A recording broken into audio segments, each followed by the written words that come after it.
Bonjour à tous et bienvenue pour cette nouvelle lecture confinée.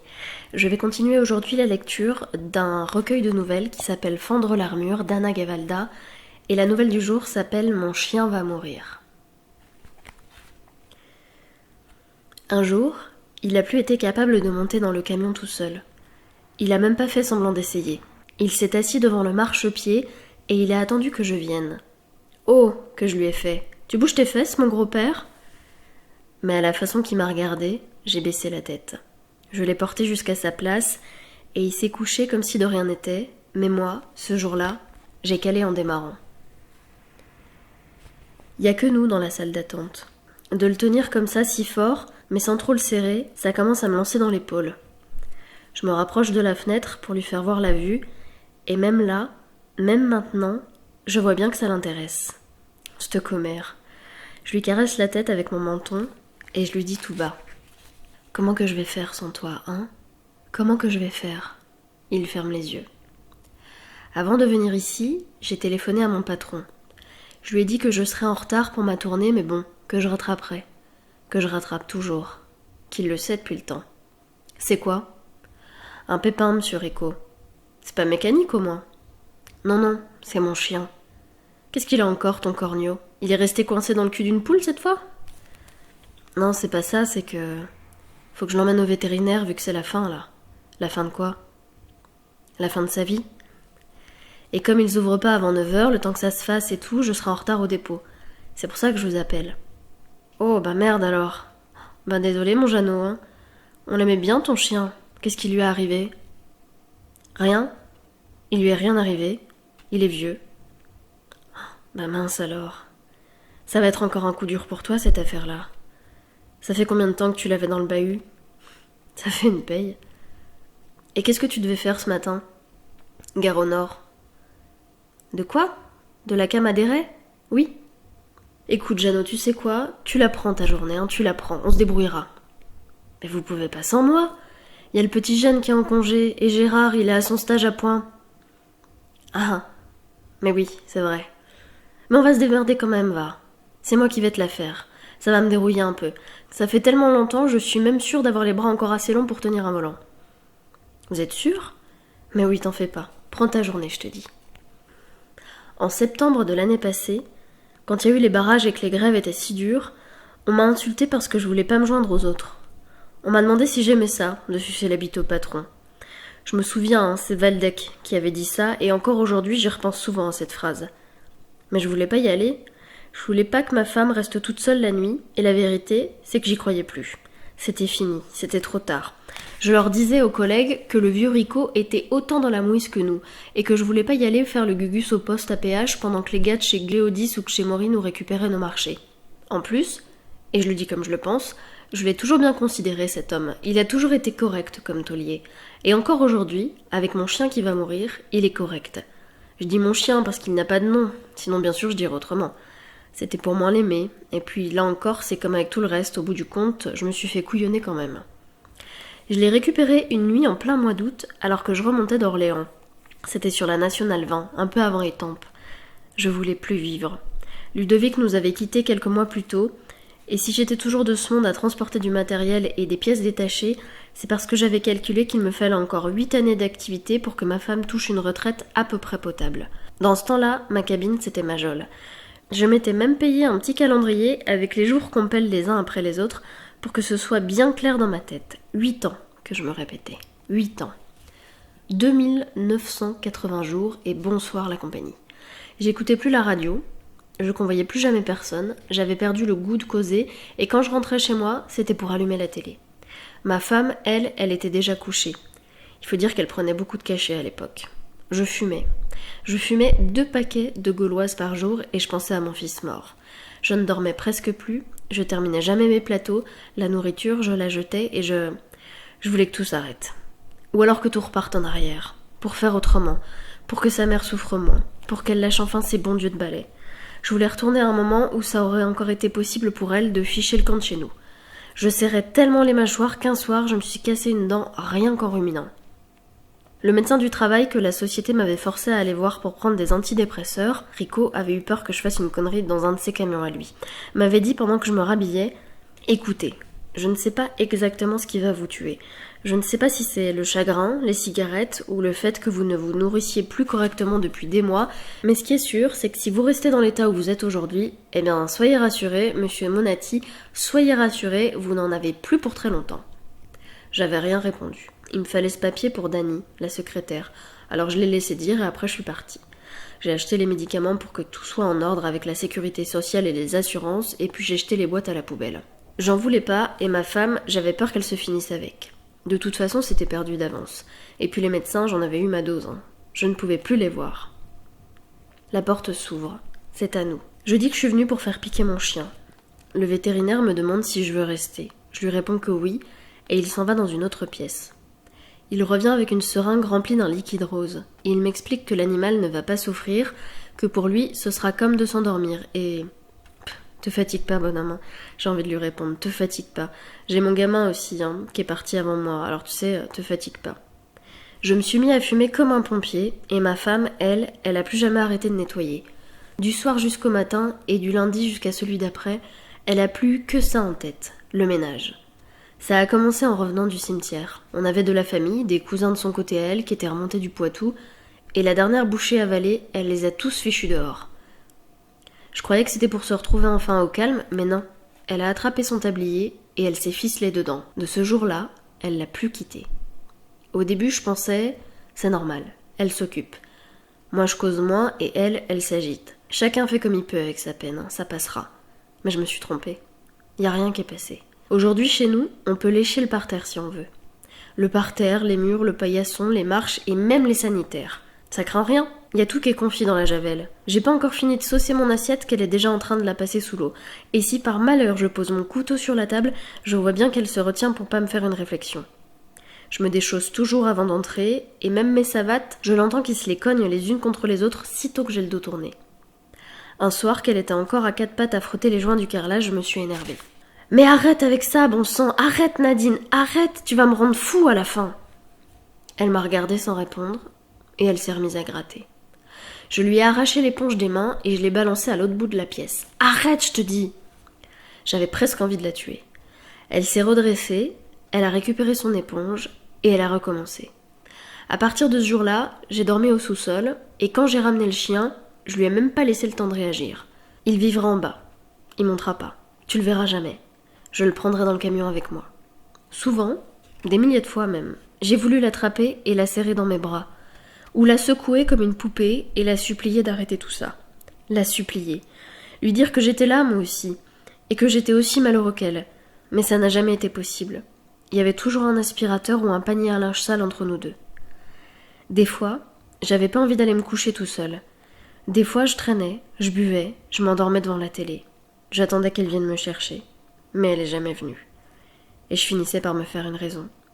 Je remettais les coussins en place et je redescendais au sous-sol en me cassant la moitié de la gueule dans les escaliers. Quand tout a été si propre qu'elle n'arrivait plus à débusquer la moindre poussière, elle a été acheter un Karcher et elle s'est mise à nettoyer les murs et toutes les maçonneries extérieures. Le voisin qui est dans le bâtiment a eu beau la prévenir qu'elle allait bousiller le crépi, elle continue. Le dimanche, elle laisse sa maison tranquille. Le dimanche, elle prend ses chiffons et tout son barda et elle s'en va au cimetière. Elle n'a pas toujours été comme ça, Moi, je suis tombée amoureux d'elle parce qu'elle me mettait de bonne humeur. Mon père, il me disait toujours « Ta femme, c'est un petit oiseau qui chante. » Au début qu'on était ensemble, je vous prie de croire que le ménage, ça la perturbait pas trop, Oh que non. Je roulais beaucoup trop vite quand j'ai vu mon chien pour la première fois. Il faut dire que les mouchards étaient pas perfectionnés comme maintenant. Et puis, il y avait moins de radars, et puis je me foutais de tout aussi. Je conduisais un Scania 360. Un des derniers qu'on ait eu, je me souviens. Il devait être dans les 2h du matin, et j'étais tellement fatiguée que j'avais laissé la radio brailler pour me tenir éveillée. D'abord, j'ai vu que ses yeux, 2 points jaunes dans le balai des phares. Il traversait la route et je m'étais pas mal déportée pour l'éviter. J'étais en colère. En colère contre lui, parce qu'il m'avait fait peur, et aussi contre moi parce que je roulais comme un salopard. D'un, j'avais pas à aller si vite. De deux, c'était un miracle que le bas-côté soit net, sans quoi j'aurais tout couché sur mon passage. J'étais pas fière. J'ai continué à m'assaisonner comme ça pendant plusieurs centaines de mètres, en jurant comme un mauvais routier, et puis je me suis demandé ce qu'il fichait là, ce chien, à 2h du matin, sur une nationale en plein mois d'août. Encore un qui allait pas voir la mer. Des chiens miséreux, j'en avais vu des colonies depuis que je faisais le ruban. Des blessés, des charognes, des attachés, des fous, des perdus, des qui boitaient et d'autres qui couraient après les voitures, mais je m'étais jamais arrêtée bien sûr. Alors, pourquoi celui-là ? Je ne sais pas. Le temps que je me décide, j'étais déjà loin. J'ai roulé encore un peu à la recherche d'un endroit où faire demi-tour, mais comme c'était trop serré, j'ai fait la manœuvre la plus couillon de toute ma carrière. J'ai stoppé la bécane, là, en plein milieu de la chaussée. J'ai allumé mes feux de détresse et je suis partie à la recherche de ce bestiau. La mort peut pas gagner toujours. C'était la première fois que j'avais une idée dans la tête depuis le départ du petit. Et la première fois que je prenais une décision qui me concernait en propre. J'y croyais pas trop. J'ai marché longtemps dans le noir, derrière la glissière de sécurité quand il y en avait une, entre les herbes folles et toutes les saloperies que les gens balancent dans la nature.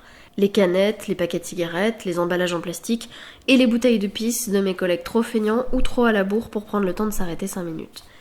Je guettais la lune derrière les nuages et j'entendais des cris de chouettes ou de je ne sais quoi au loin. J'étais en chemisette et je commençais à sentir le froid. Je me disais, s'il est encore là, je le prends. Mais si je le vois pas sur la route, je laisse tomber. Le bahut arrêté plein phare là-bas, c'était pas bien.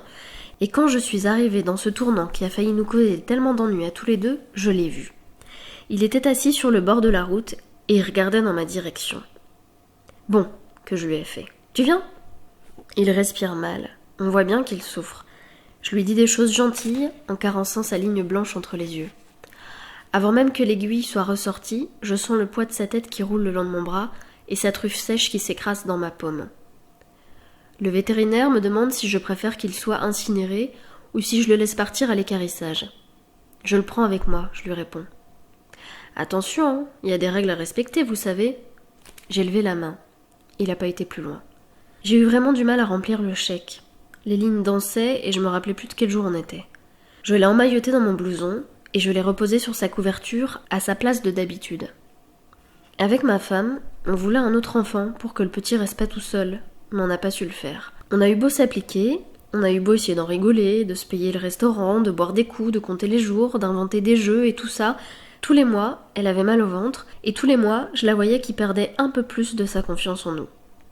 Sa sœur, elle lui disait d'aller voir un docteur pour suivre un traitement, mais moi j'étais contre. Je lui rappelais ce qu'elle savait déjà, que le petit était bienvenu sans rien lui, et qu'elle n'avait pas à se détraquer la santé avec des hormones et des piqûres à n'en plus finir. Maintenant, avec tout ce qu'on entend, avec les catastrophes nucléaires, les OGM, la vache folle et toutes les saloperies qu'ils nous font bouffer, je regrette de lui avoir dit ça, je regrette. Son organisme, il aurait pas été plus détraqué que celui d'une autre. De toute façon, le temps qu'on se décide, Ludovic a eu ses premières crises, et de ce jour-là, on n'a plus songé à avoir un autre gamin. De ce jour-là, on n'a plus jamais fait de projet. Il n'avait pas 2 ans, et il s'est mis à tousser. Le jour, la nuit, debout, assis, à table, allongé, ou devant ses dessins animés, il toussait. Il toussait, et il s'étouffait. Sa mère est devenue silencieuse. Elle guettait.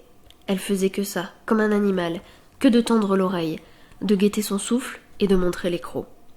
Elle courait les salles d'attente avec son gosse sous le bras. Elle posait des jours, elle montait à Paris, elle se perdait dans le métro.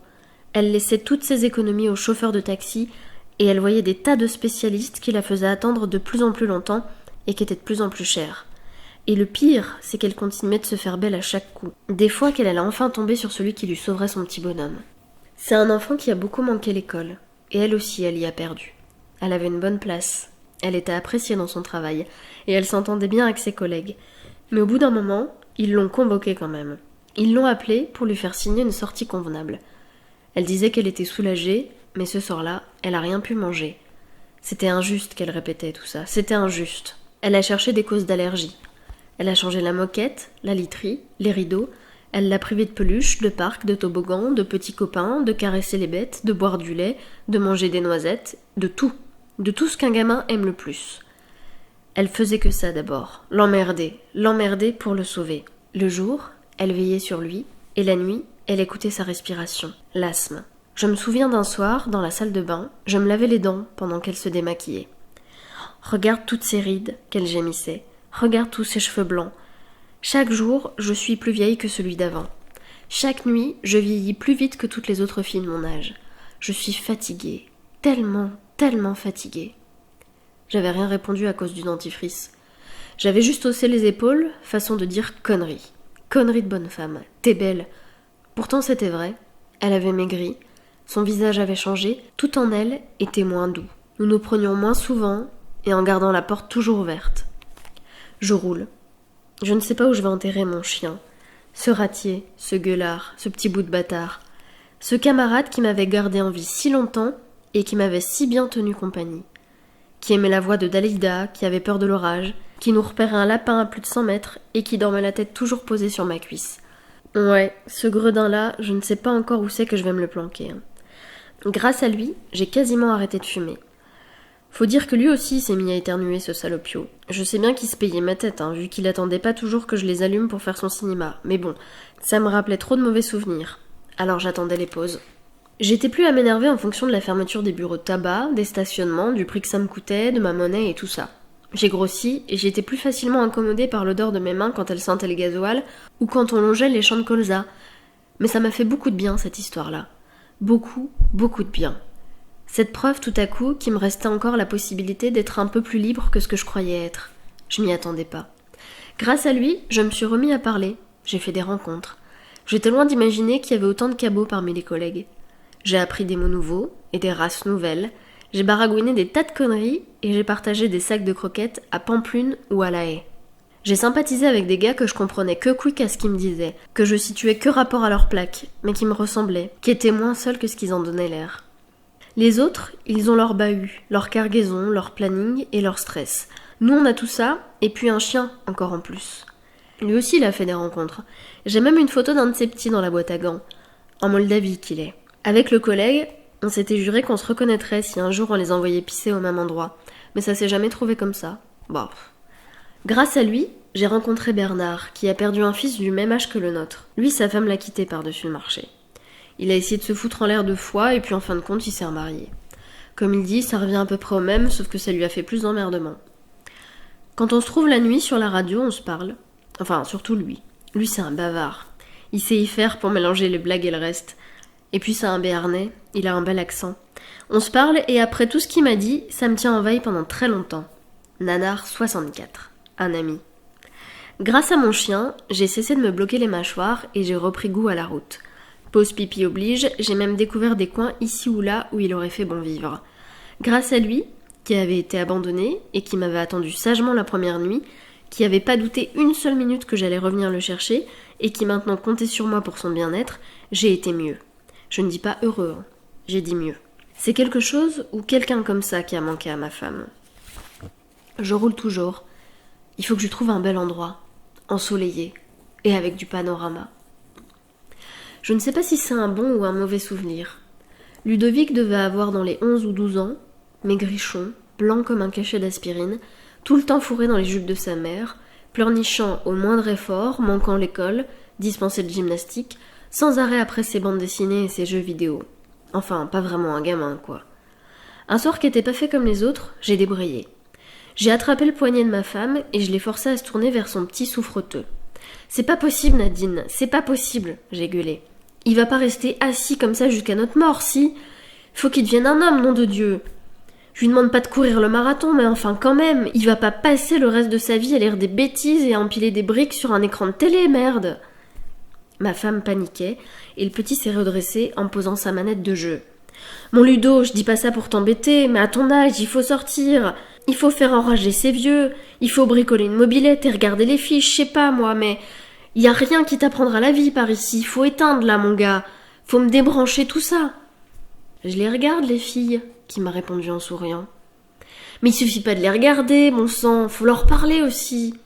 Ne t'énerve pas, Jean, suppliait ma femme. Ne t'énerve pas. Je m'énerve pas. Si tu t'énerves. Et maintenant, tu t'arrêtes tout de suite ou ça va lui déclencher une crise. Une crise ?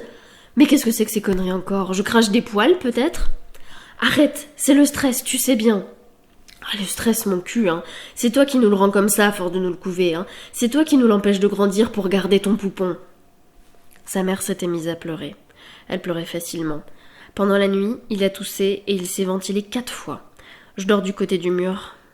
J'aurais pu ne rien entendre. Le lendemain, c'était un dimanche. Elle est venue me trouver au cabanon.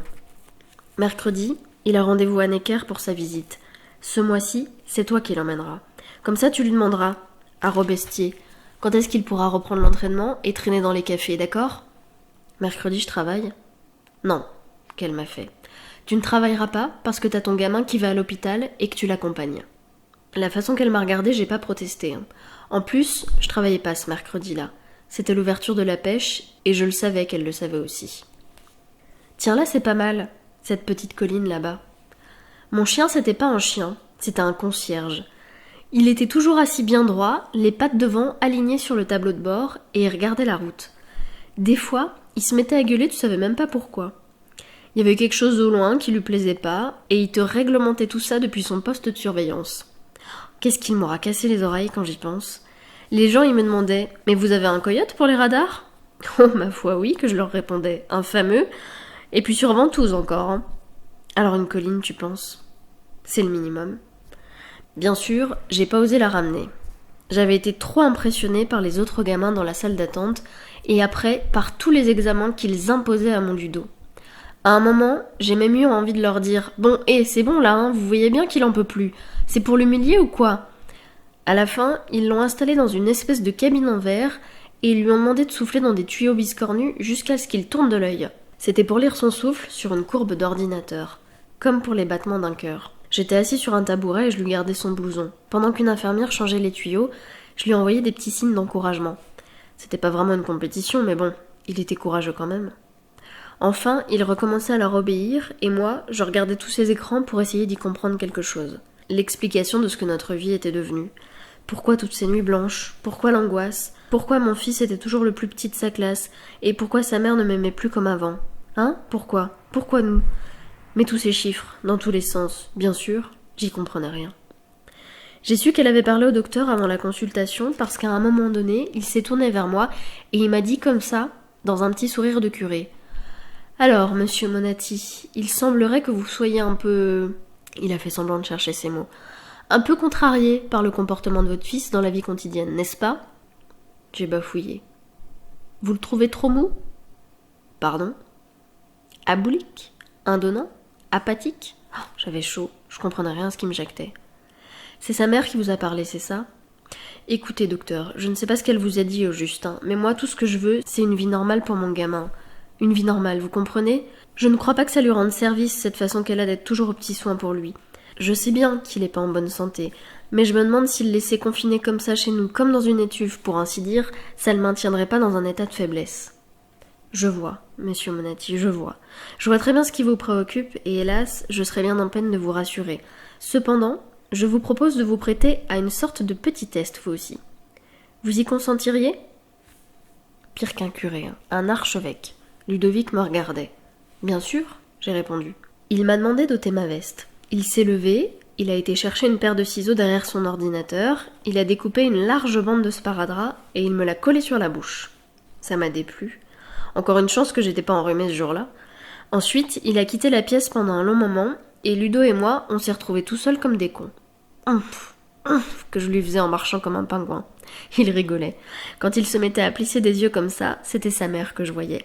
Nadine quand elle était plus jeune. La même petite gueule d'amour. Le même petit museau pointu. Le docteur est revenu avec une paille en plastique jaune. Une paille de gosse pour border mon talot. Avec une lame de bistouri, il a fait un trou minuscule devant ma bouche. Il a glissé la paille dans le sparadrap et il m'a demandé si je pouvais respirer. J'ai hoché la tête.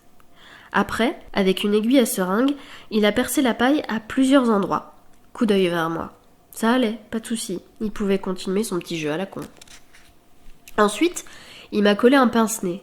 Et là, déjà, je me sentais plus si bien. Là, déjà, je paniquais. Il s'est tourné vers le petit. « Il s'appelle comment, ton père ?»« Jean. Mais tout le monde l'appelle Jeannot. »« Bien. » Puis se tournant vers moi. « Vous êtes prêt, Jeannot ? Vous me suivez ? » Bien entendu, interdiction formelle de toucher à mon petit dispositif. Je peux compter sur vous, n'est-ce pas ? Je me suis garée, j'ai ouvert le coffre, j'ai pris ma pelle et j'ai calé mon chien mort à l'intérieur de mon blouson. Il faisait beau, j'ai remonté la fermeture éclair et on est partis tous les deux. On l'a suivi dans le couloir et il nous a demandé de l'attendre un instant. Mon Lulu et moi, on s'est regardés en secouant la tête. « mais c'est le docteur Maboul, ce gars-là, ou quoi ?» Enfin, lui, il secouait la tête, mais moi non. Moi, je ne pouvais pas. J'ai juste levé les yeux au ciel et rien que ça m'a pris plus de souffle que j'aurais pensé. Après, j'ai plus bougé d'1 millimètre. Robestier est revenu. Il avait enlevé sa blouse et il sautillait comme un gamin en poussant du pied un vieux ballon de foot. Il m'a lancé comme ça. Allez, Jeannot, allez, la passe. Pas une seconde, j'ai espéré toucher ce foutu ballon. Pas une seconde. Je me dandinais un peu, mais je me penchais le moins possible. Il fallait que la paille reste bien horizontale. Il fallait pas que je bouge la tête trop vite, et surtout pas de gauche à droite ou de haut en bas, sinon j'aurais plus assez d'air. J'essayais pourtant. Hein. Alors, Jeannot, qu'est-ce que tu fous, vieux ? Je le reconnaissais pas. Lui si fier tout à l'heure derrière son bureau, et là maintenant qui me tutoyait en bondissant comme un lapin. Je te demande pas de marquer un but, mais enfin merde quoi, une petite passe tout de même. La paille que je m'interdisais de recracher, le manque d'air, plus l'énervement de ne pas réussir à toucher cette maudite balle, j'ai commencé à perdre les pédales. J'ai essayé de me calmer, mais je sentais que j'allais crever. Non, monsieur Monati, non ! Et tout ce que j'ai trouvé à faire pour ne pas arracher cette saloperie de pansement, ou plutôt pour ne pas perdre la face devant mon gamin, ça a été de me laisser tomber sur le sol, de me rouler en boule et de rester immobile le plus longtemps possible, le front contre les genoux et les bras refermés au-dessus de ma tête pour me protéger du monde. Que personne me regarde, que personne me parle, que personne me touche, qu'on me laisse faire le mort le plus longtemps possible pour que je puisse recommencer à vivre. Il m'a tendu la main et m'a hissé jusqu'à lui pendant que je me débarrassais de son merdier. Vous voyez, Jean, ce que vous venez de vivre là, c'est ça. Il m'indiquait la machine, ce petit écran lumineux où tout ce que Ludovic leur avait donné de meilleur en soufflant de toutes ses forces apparaissait sous la forme de minuscules pattes de mouche éparpillées dans un graphique qui était 1000 fois trop grand pour elle. Je me rendais pas compte que ça grimperait comme ça. Je me sers de ma pelle comme d'un bâton de marche, et certains mots, je me les redis tout haut. Alors, Jeannot, la passe. Non, monsieur Monati, non. Le soir, je suis allée voir mon garçon dans sa chambre. Il était dans son lit. Il lisait un magazine. J'ai tiré la chaise de sous son bureau. Ça va ? Oui. Qu'est-ce que tu lis de beau ? Il me montre la couverture. C'est bien ? Oui. Bon. Je voyais bien qu'il avait pas trop envie de discuter, qu'il était fatigué et qu'il avait surtout envie de lire son truc sur les 10 énigmes du système solaire bien tranquille. T'as pris ta ventoline ? Oui. Bon tout va bien alors ? Oui. Je t'embête là, non ? Je t'empêche de lire, c'est ça ? Il m'a regardé dans les yeux. Oui, qu'il m'a dit, en me faisant un grand sourire. Tu m'embêtes un peu. Ah, quand j'y pense. Comme il était gentil ce gamin. Tellement, tellement gentil. Au moment de quitter sa chambre, j'ai pas pu m'empêcher de lui demander. Comment que tu fais, toi ? Comment je fais quoi ? Pour respirer. Il a baissé son magazine sur son ventre et il a réfléchi pour me donner la seule bonne réponse possible. Je me concentre. Je lui ai souhaité une bonne nuit, et au moment où je fermais la porte, je l'ai entendu qui ricanait. Bonne nuit, Ronaldo. Et de se marrer comme ça, un tout petit peu, et en douce, juste pour se moquer de son vieux papa, ça l'a à moitié étouffé. Là, c'était parfait.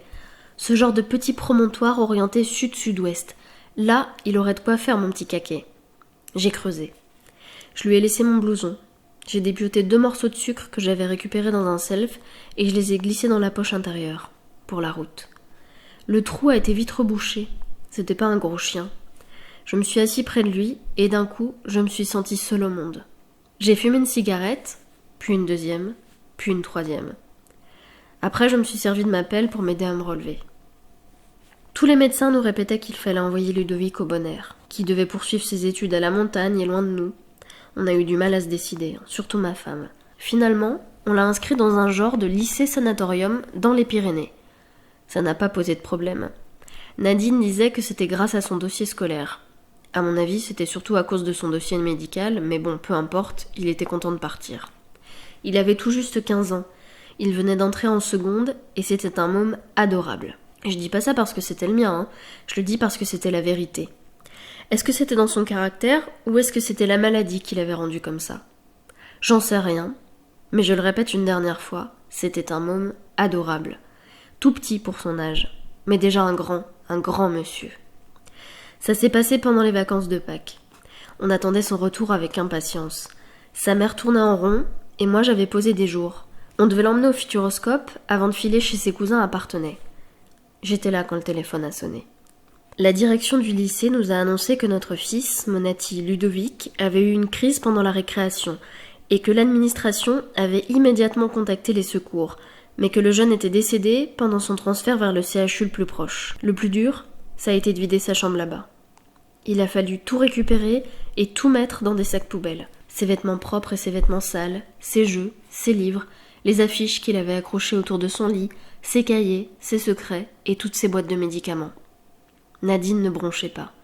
La seule chose qu'elle exigeait, c'était de ne pas croiser le directeur. Il y avait dans cette triste affaire, comme il disait, des détails qu'elle n'arrivait pas à encaisser. Un garçon de 15 ans, ça mourait pas comme ça dans une cour de récréation. Devant l'internat, elle s'est tournée vers moi. « Ne reste pas dans mes pattes, va m'attendre dans la voiture, je préfère être seule. » Elle n'a jamais eu à me le redire, et pourtant depuis ce jour-là, j'ai toujours eu l'impression d'être dans ses pattes. Ça roule mal. J'avais pas prévu les embouteillages. J'ai pas l'habitude de rouler dans ces heures-là. J'ai pas l'habitude de me sentir pris au piège de la circulation. Des gens klaxonnent et mon chien me manque. Demain, je remonterai dans ma cabine et il y aura son odeur. Il me faudra du temps pour m'en déshabituer. Combien de temps ? Combien de temps encore ? Combien de temps avant d'arrêter de regarder de son côté, de lui demander si tout va bien et de tendre ma main vers la place des morts ? Combien de temps tout ça ? J'ai dit « c'est moi !» et je suis allée dans la cuisine m'ouvrir une bière. J'allais descendre quand elle m'a appelée. Elle était assise dans le salon. Elle n'avait pas son tablier et son manteau était posé sur ses genoux. Comme je m'inquiétais, j'ai appelé ton travail. Enrico m'a dit pour ton chien. Ah. J'avais déjà tourné les talons quand elle a ajouté. Tu ne veux pas marcher un peu ? Si, viens. Remets donc tes chaussures et viens. Je t'attends. On est sortis, j'ai fermé la maison, la nuit tombait et on s'est donné la main. C'était Mon chien va mourir, extrait d'un recueil de nouvelles qui s'appelle Fendre l'armure d'Anna Gavalda.